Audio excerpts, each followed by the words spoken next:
Hi! Today I'm going to show you how to make a ruffle flower like that one. Very simple, very easy, and I've got a special helper today. This is Lily, she's on school holidays. Hi.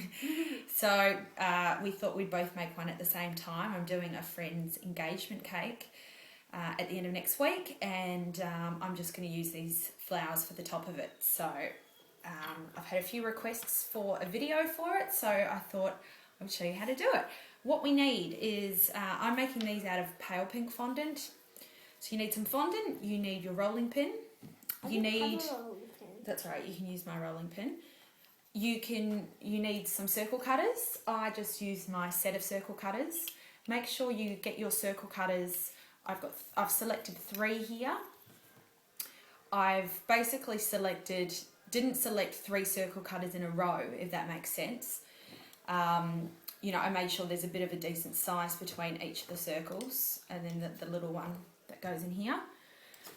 Because you do want the ruffle flower, you want the different layers to be quite different. Okay, so we need that. We need some sugar pearls. Excuse me, Mum. Just wait a second, honey. So this is That's all right. That'll be fine. And toothpicks, which we're going to use to make the ruffles, and then water and a paintbrush. Okay, to start with, we need to add some Tylo powder. This is the one I use. I buy it in bulk from the UK. The amount that you use, what it is it's half a teaspoon to 250 grams of fondant. But to be honest, I just put my fingers in and sprinkle a bit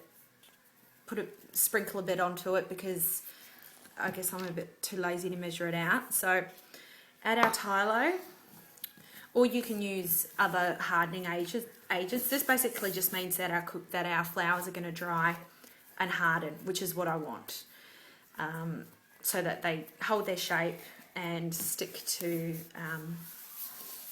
hold the shape and stick properly to the cake. Mom, okay. Would you like how I did start? Looks good. Lily's going to make her own ruffle flower next to me. Okay. Fantastic. Once you have mixed in all your powder, you roll it out straight away. You want to roll this out pretty thinly. Not paper thin, but pretty close.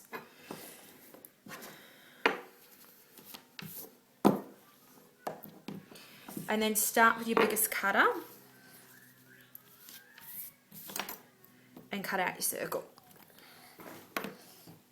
Right. Okay.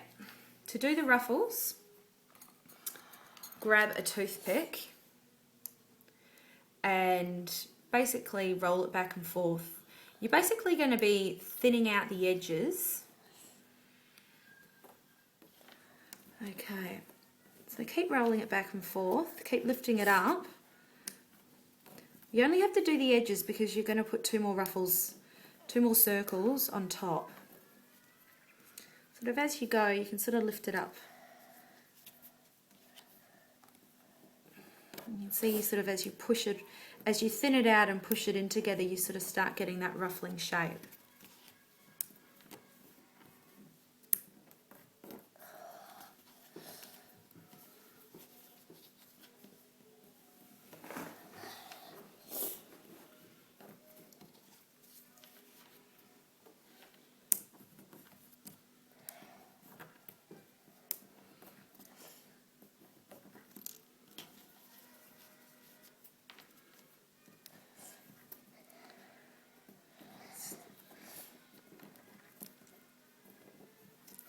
Okay, fantastic. That is all done.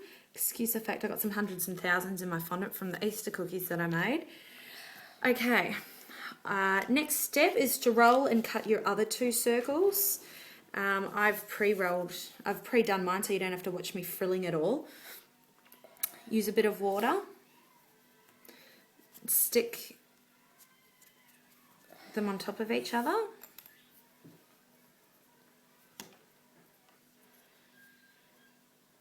Like that. You can use your toothpick just to sort of lift up the layers a bit and just sort of create a bit more of the ruffle. I want to tell you something. Just hang on a second, Lily. Let me finish this, please. Okay. Getting Once the ruffles. you're done, roll a little tiny ball of fondant.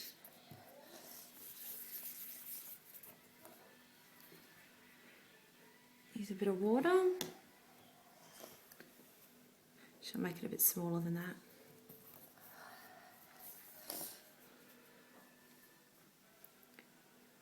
Put it in the middle and just flatten it a little bit.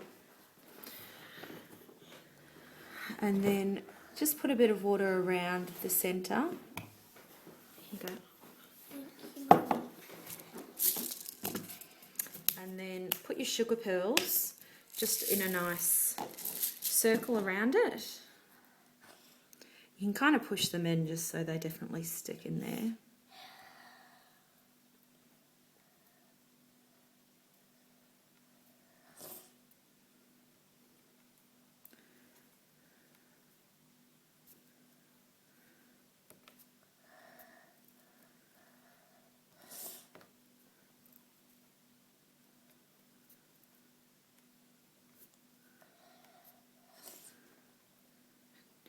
And then just to dry, I have got a cookie cutter, or you could use maybe a, I guess you could maybe use your circle cutter, but you just want to layer it in something so that you can kind of push it down, and so that you can just sort of fix up the ruffles a little bit.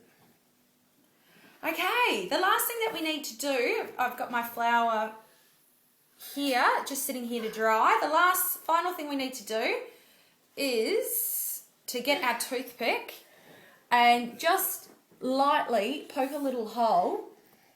You can see there. Don't poke all the way through. I just like to poke a little hole so that when it dries, you've got a little hole there that you can put a piece of fresh pasta, of dry pasta, or a toothpick, and it just means you can stab it into the side of your cake, and it's definitely going to sit there. So I better go. Hope that helps. Bye.